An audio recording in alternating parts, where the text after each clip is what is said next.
Muy buenas tardes, mi nombre es Elizabeth Cáceres y voy a explicarles un poco acerca del artículo que redacté titulado Los partidos políticos en Colombia. El enfoque que le di fue el enfoque que se ve actualmente, que es de corrupción, y por lo cual voy a sustentarles que esto ha afectado y tiene consecuencias a nivel social y económico. Tenemos que empezar entonces conceptualizando un poco acerca de lo que es partido político. Entendemos entonces por partido político como las entidades de interés público que tienen como fin promover la participación de los ciudadanos en la vida democrática, ¿cierto? Pero ¿qué pasa y acontece? Que en Colombia el partido político o los partidos políticos son más bien unas maquinarias electorales que lo único que busca es un interés particular, ¿ya? Y no cubrir las necesidades de la sociedad. Bueno, el presente artículo está desarrollado en la primera parte. Estudiaremos el objeto de estudio del partido político, sus orígenes, la historia. Y pues en la segunda parte tenemos ya lo que son las consecuencias que ha traído la corrupción que se ha visto en Colombia en los últimos años a nivel económico y social, cómo esto ha afectado. Tenemos entonces que el objeto de estudio encontramos varios autores. Yo escogí dos. Para Schneider, los partidos políticos son organizaciones con un objeto esencial: el acceso al gobierno y la conquista del poder. Para Max Weber, los partidos políticos son una asociación que se basa en un compromiso libre que tiene por objetivo entregar a sus directivas el poder en el seno de un gobierno y a sus militantes activos las posibilidades, ideales o materiales de perseguir fines objetivos, de obtener ventajas personales o realizar las dos. Los partidos políticos representan el derecho de elegir a los ciudadanos, ¿cierto? Ellos son los que los eligen a los gobernantes, cómo están representadas sus necesidades sociales y económicas. Es entonces que el partido político es una decisión colectiva y no una decisión personal o de interés particular, que es lo que se está viendo en Colombia, que solamente utilizan los partidos políticos como vehículo de aspiraciones personales.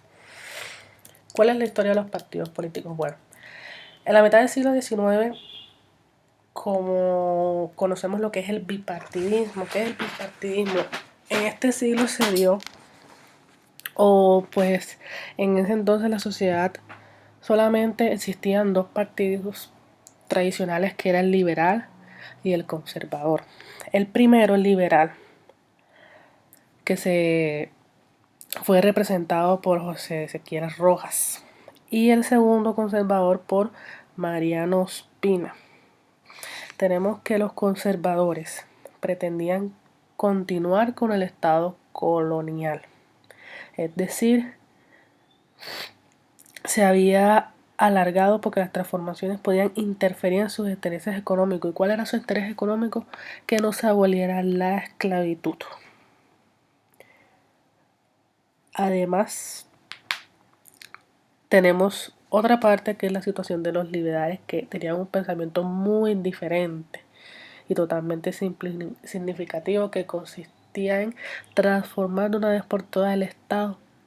Sus ideas eran abolir la esclavitud, la libertad absoluta, la libertad religiosa, la libertad de enseñanza, la abolición de los monopolios, de los diezmos, el libre cambio, la abolición del ejército, expulsión de los jesuitas. Es decir, todo diferente a los conservadores, que solamente tenían intereses particulares y querían un poder social. Los liberales no, los liberales pensaban en la libre transformación del Estado. Tenemos entonces que, a pesar de que existían dos partidos políticos y que el pueblo pertenecía a uno y a otro simplemente por simpatía, ¿ya? Es decir, que la pertenencia a un partido político para ese entonces, en este siglo, En Colombia era más cuestión de tradición familiar que una reflexión individual, ¿ya? Convirtiéndose esto como motivo también de muchos disturbios y de violencias que se dieron en esta época. Para el siglo XX se erradicó totalmente el bipartidismo, ya que muchos no simpatizaban con las propuestas del Partido Liberal o del Conservador, y por ende surgieron unas nuevas corrientes partidistas como fue la Unión Republicana, la Unión Patriótica, los partidos comunistas, los movimientos de salvación nacional, la Nueva Fuerza Democrática, entre otros. En los partidos políticos de la actualidad, pues ya tenemos muchos más movimientos. Entre esos se destacan los que salieron los movimientos raciales, los movimientos indígenas, el partido de la U, el liberal también se mantiene, lo mismo que el conservador. Todos esos partidos de minorías étnicas que han salido. Pero, a pesar de que tenemos una gran pluralidad en los partidos políticos, escándalos como la corrupción han llevado a la decadencia de los mismos. La satisfacción colombiana con la forma de hacer política es evidente. De manera reiterada, las encuestas muestran el desprestigio de las instituciones centrales de la democracia representativa, los partidos políticos y el Congreso de la República. En la investigación que realicé, tenemos que hay 5 factores que conllevan a querer tener un espíritu de corrupción. Entre esos factores se encuentra querer la concentración de poder y riqueza asociadas a la impunidad, la profundización de las desigualdades sociales tanto en lo material como en los derechos y los deberes, racionalidad instrumental, eficientismo y pragmatismo, caída de ciertos valores como fundamento de las decisiones públicas, tecnocracia, egoísmo, individualismo, razón individual. Estos son los 5 factores que dan la estructura de la corrupción. Pero, ¿por qué ahondo mucho en el tema de la corrupción? ¿Por qué? Pues porque esto, nada más y nada menos, tiene efectos políticos y económicos que recaen sobre nosotros, los ciudadanos, la sociedad que elige a estos representantes. ¿Qué razones políticas tenemos? Aquí dice, para la teoría política clásica, la reflexión sobre la corrupción no es un tópico nuevo. Desde la antigua Grecia, pasando por el Renacimiento y la modernidad, el desvío de las formas de gobierno puras de su objetivo, del bien común, era considerado como un claro indicio de corrupción. Ya en la modernidad, y con la distinción entre lo público y lo privado, el pensamiento de lo político, el pensamiento de lo político y la, el pensamiento de lo político en torno a la corrupción se centró en aquellas acciones individuales que utilizaban el provecho de los bienes públicos. Pero así todo, la reflexión política sobre la corrupción cubre un amplio espectro de los temas que pueden ir desde los sistemas políticos y la estructura institucional, el poder, la centralización y la descentralización, la consolidación de la democracia hasta el tamaño del Estado y la legitimidad. En términos generales, el mayor efecto de la corrupción política es la impotencia y la incapacidad del Estado. La concentración del poder como fuente de la corrupción. Vamos a hablar un poco acerca de este tema. Ya pues tenemos los aspectos en que se ve afectado cuando en un país lo que predomina es la corrupción. En cuanto a los aspectos políticos, tenemos aspectos en lo que es la concentración de poder, el desequilibrio de poder tener de tipo unitario federal, las deficiencias del sistema público, sistema político, las democracias incipientes y las pérdidas de la legitimidad. En cuanto a la concentración del poder, pues como fuente de corrupción, ya esto ha sido un tema clásico en la ciencia política, dice que esto más que todo tiende a un pensamiento contractualista en el cual se pensaba que la mejor forma de evitar el abuso del poder era fraccionándolo y buscando control recíproco de las partes. Pero esta fracción lo que llevó fue a que se apoderara más. En cuanto al desequilibrio del poder, tenemos a un autor que dice que es Age.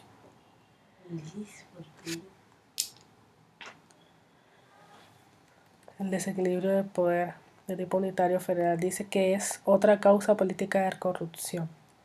Algunos investigadores sostienen que los sistemas políticos descentralizados son más corruptibles, dado que los agentes corruptores necesitan influir en un solo segmento del gobierno.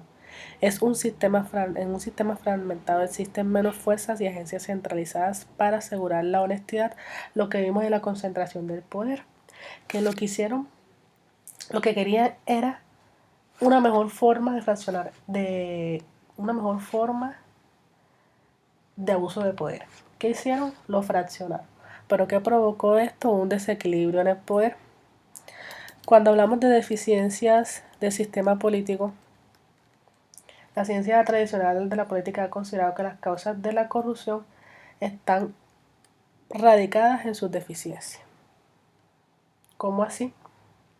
En sus déficits, en sus métodos de inspección, en los balances de instituciones. Todo eso es una causa o consecuencia de la corrupción. Las democracias incipientes. Bueno, las democracias incipientes más que todo son los nacimientos de nuevas constituciones o identidades nacionales, ¿ya?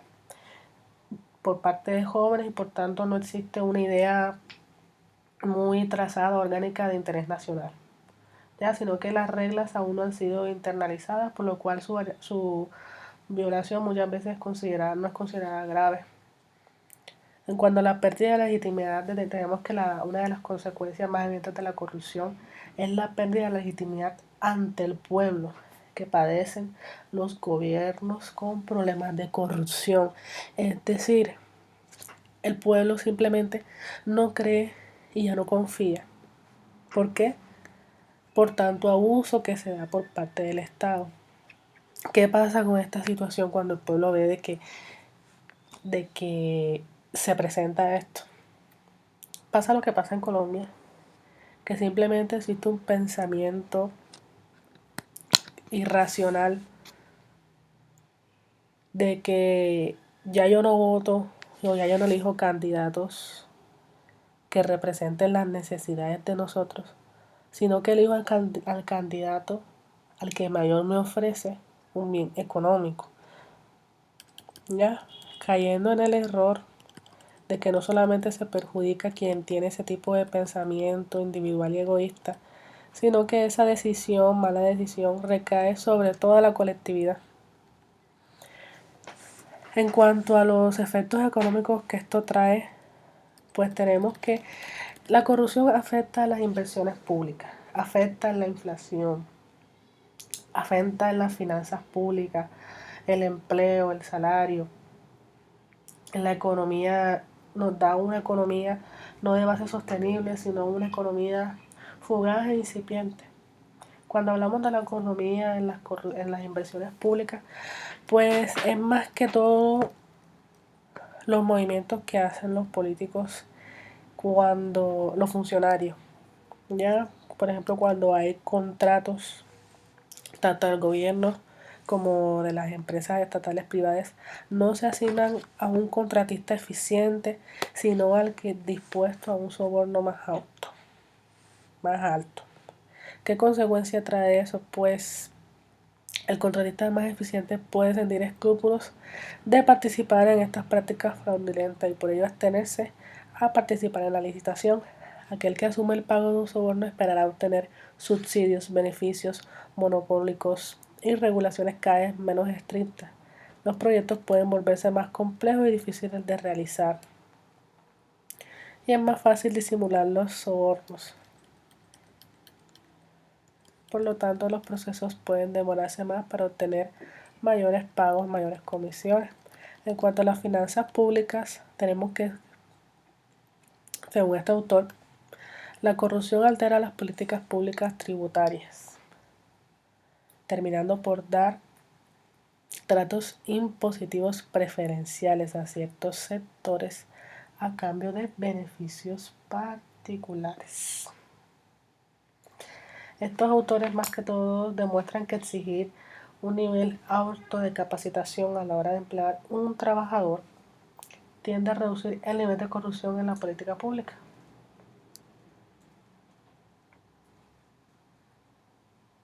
¿Ya?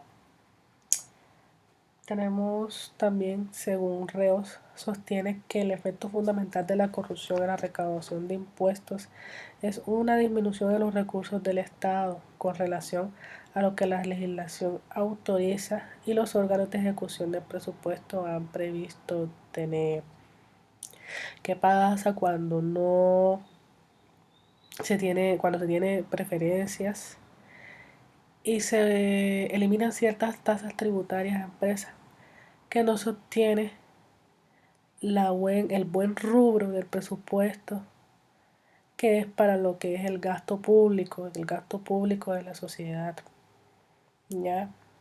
Esa parte del presupuesto no se alcanza, de manera que los recaudados no cumplen con la meta, ¿ya?